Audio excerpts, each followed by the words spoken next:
confiar fueron los dominicos. En 1616 crearon una acusación formal, de la que salió más o menos bien. Lo único que recibió fue una recomendación para que dejara de investigar. Pero recomendar a Galileo que dejara de investigar con todo lo que estaba viendo, con todo lo que estaba experimentando, porque efectivamente Galileo es el gran padre de la ciencia experimental. Le gustaba experimentarlo todo. Y eso es lo que realmente vale. Durante años está acosado por las dudas de la Iglesia, acosado por sus propias dudas, porque era un hombre de convicciones profundamente religiosas. Él pensaba que la ciencia y la religión no tenían por qué estar en guerra, que podían convivir perfectamente, que no se entorpecían. Pero había mentes todavía muy cerradas en esa Iglesia. Siguieron llegando nuevos trabajos. Siguió experimentando, siguió averiguando cosas sobre la dinámica, o sobre esa aceleración constante, esa densidad de los materiales. Galileo era asombroso. Los papas le sufrieron. Ahí estaba Pablo V, ahí estaba Urbano VIII, su amigo de toda la vida, amigo entrañable, que siempre le vio con simpatía. Cuando le tuvieron que juzgar en 1633, fue muy a pesar de los papas, porque en el fondo sabían que tarde o temprano se tendrían que abrir. Pero en 1633, en ese junio de 1633, la acusación llegó de mano de los jesuitas. Los jesuitas eran los más cultos dentro de la Iglesia. Eran los intelectuales, los que todo lo experimentaban, los que todo lo analizaban antes de emitir un juicio. Pero los jesuitas le acusaron de hereje. Fueron interminables sesiones. Durante 2 meses, también se ha dicho que fue torturado. Esto es improbable, es bastante improbable. No hay documentación exacta o fidedigna que nos hable de las torturas sufridas por Galileo Galilei. Sí que es cierto que fue recluido durante algunos días, y bueno, pues al final, en ese junio de 1633, lo que más o menos hicieron fue obligarle a la retracción, a retractarse de todo lo que había formulado, de esas defensas enconadas sobre las teorías de Copérnico, sobre todo lo que había visto. Pero claro, ¿cómo le iban a decir que se retractara sobre todo lo que había visto? Si lo había visto él, si lo había experimentado él. Para evitar males mayores, con 69 años, dominado por la artritis reumatoide, por el dolor, con más dolor que nunca, porque en este caso ya le dolía el alma, tuvo que retractarse. Para un científico debe ser lo más grave del mundo, lo más doloroso del mundo. Bueno, pero aquí tenemos la gran anécdota, ¿verdad?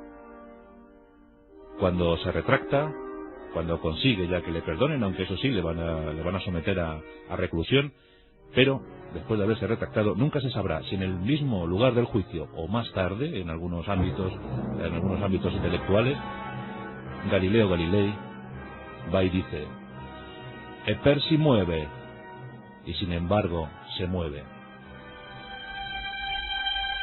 La gran frase. Cualquier científico debe tener esa frase grabada a fuego. Y sin embargo se mueve. Todo es posible si se experimenta. Galileo Galilei tuvo que retractarse, pero sin embargo se movía. Claro que se movía. La Tierra se movía en torno al Sol, como todos los planetas, como el universo, movimiento constante.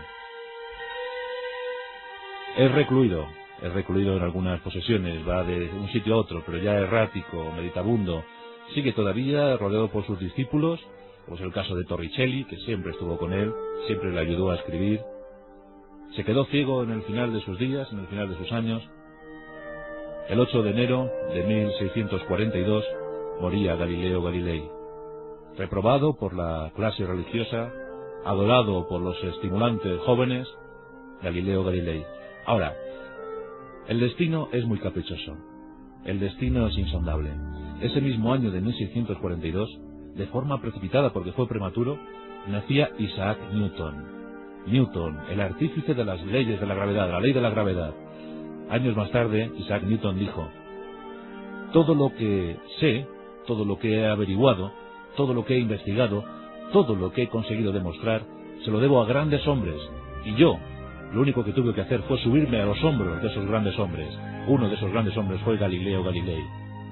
Efectivamente, Galileo escribió el prólogo de la ley de la gravedad. Estuvo a un tris, estuvo a escasos centímetros de conseguir la ley de la gravedad. Remató la faena Isaac Newton, que para eso era otro grande. Qué curioso que el año que moría Galileo nacía Newton. Se dieron el testigo.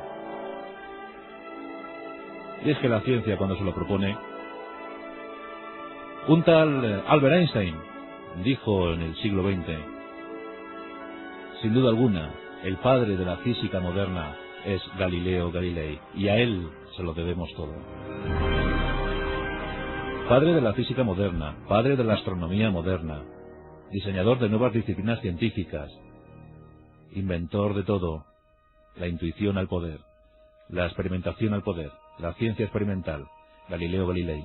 En el año 1979, Juan Pablo II, el Papa Juan Pablo II, ordena crear una comisión que revise inmediatamente el caso de Galileo Galilei. Una comisión que trate con honor y con lealtad todo lo que sufrió Galileo Galilei, todo lo que sufrió a manos de la Iglesia. La comisión tardó muchísimo, pero finalmente, el 31 de octubre de 1992, hace prácticamente 10 años, tan solo 10 años, la Iglesia pedía oficialmente perdón por lo que le habían hecho a Galileo Galilei. Tuvieron que transcurrir tantos años, 350 años, para que le pidieran perdón.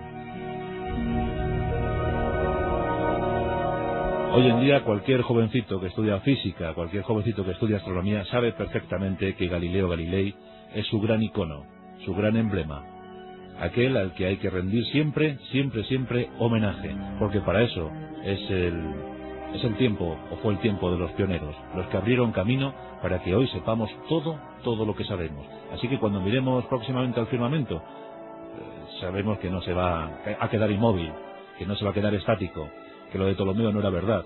Sin cambio, lo de un loco aventurero, un loco genial llamado Galileo Galilei. Pues viva Galileo, y vivan todos los Galileos que después han seguido su estela, su camino.